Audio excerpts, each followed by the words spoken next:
Hi guys, today we're going to work on a super cool watermelon geo fault line cake. They're super trendy right now and I wanted an excuse to eat a cake, so I made one. And I also wanted to use some of my watermelon sprinkles that I create for my Etsy shop. They have a bunch of little fondant watermelons that I make by hand and they are adorable. So let's go ahead and get started and make some. Okay, so the first thing that we're going to do is we're going to take our watermelon sprinkles and we're going to pour them into a bowl.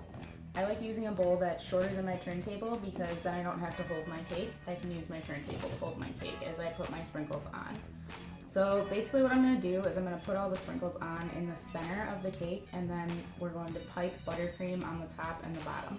If your sprinkles aren't sticking, then you might want to let your cake sit out for a little bit longer.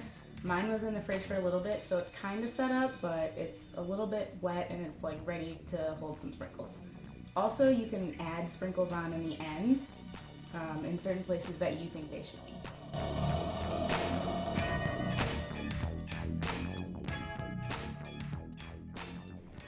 Now you're going to notice that while you're putting all your sprinkles on your cake that a lot of them are falling to the base and probably getting stuck. Don't worry too much about that because you're going to be piping a huge amount of buttercream all around your cake and you're definitely going to go over those sprinkles, and if they're big sprinkles you can go ahead and pick them off. It's not a big deal, just go ahead and keep on putting those sprinkles on.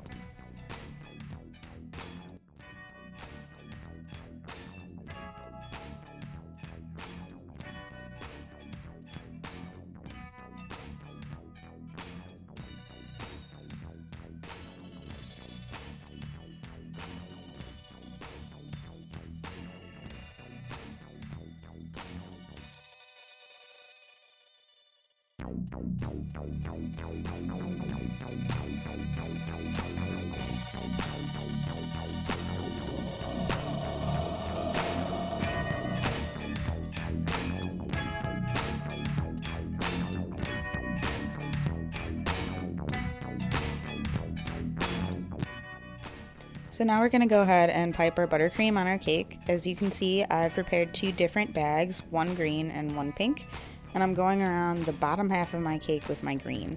I'm making sure to pipe a really thick line of buttercream because I want to make sure that it's going to be protruding off the cake further than my thickest sprinkle. Basically, I don't want to be scraping off any sprinkles with my scraper on accident when I'm smoothing out my buttercream. Now you'll notice as I pipe this line that's closest to the sprinkle border, I'm doing it in a jagged way, and that's just because I'm giving it a more natural look. If it's just a stripe of sprinkles on the inside of this cake, it might look a little awkward.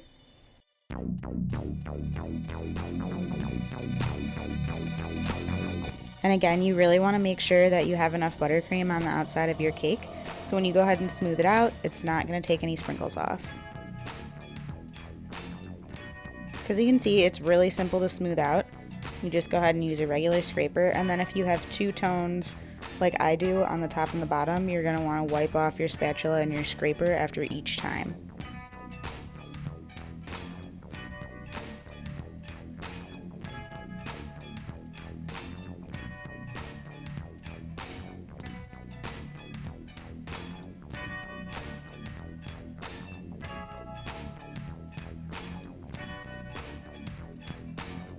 And then once you're finished smoothing out your cake, you're going to want to go ahead and stick it in the fridge because you want it to set up. So now we're going to go ahead and place in a few pearls and watermelons wherever I think that they need to go, where I feel like it's a little lacking in the spot.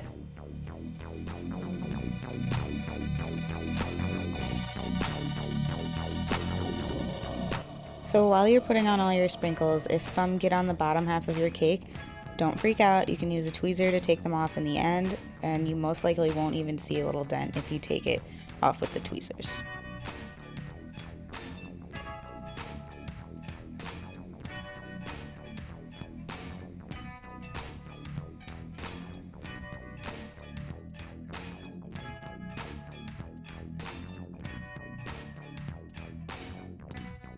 While you're waiting for your cake to set up in the fridge, you can go ahead and roll out your black fondant, and that is what we're going to use for our seeds for our watermelon. So I like to roll my fondant about 1/8 of an inch thick, and then I'm just using a teardrop cutter that I have. And I'm just going to cut out a bunch of them, I'm not even counting.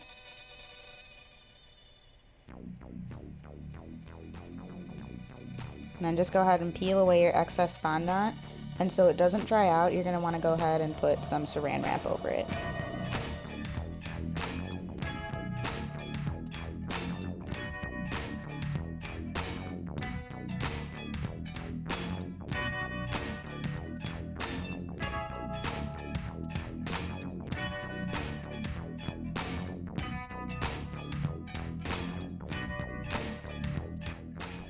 So now that our cake is nice and cold, we're going to go ahead and put our watermelon seeds on. So I'm just using a little plastic scraper to peel them up off of my board, and I'm just going to go ahead and stick them all around the top edge of the cake first. And that's just so I can evenly space them. And once you have your entire top row done, you're going to go ahead and do a second row underneath it where you have room. Some spots might not fit a second seed and some spots will. It also depends on the height of your cake. If you have a double barrel cake, you're definitely going to be able to fit more seeds. And then once you have the side done, you go ahead and move on to the top. And you just want to place them as evenly as possible. Now, they don't have to be perfect because the insides of watermelons are not perfect, but try to make it as symmetrical as possible. Now this next step, we're going to go ahead and use some edible art paint to paint the edges of our buttercream. Now for the pink part, I'm going to paint some white.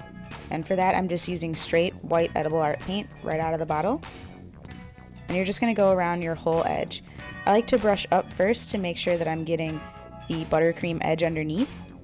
And then once I've gone all the way around with the brush, I will go ahead and do a smoother line so that it is not so jagged.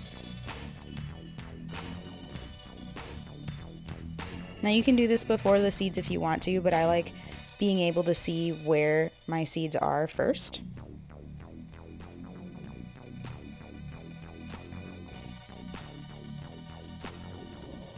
And it is also helpful if you let your edible art paint dry for a little bit before you put on your next coat.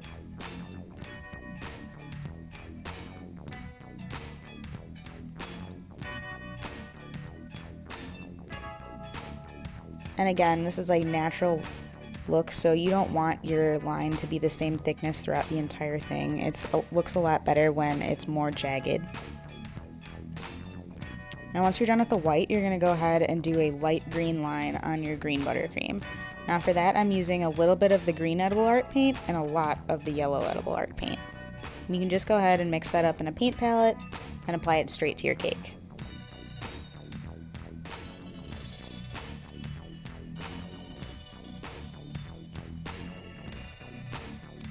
Probably one of the most important things for these cakes is that you make sure that you're painting all the way to the edge of the buttercream, and that's just so it gives it a better and fuller look.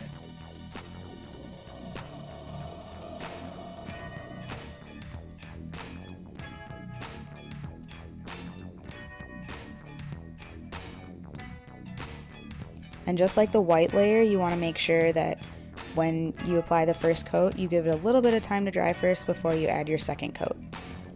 It might be enough drying time for you going around your whole cake once. And then once you're done applying those lines, you can go ahead and finish your cake off with a band of fondant around on the board.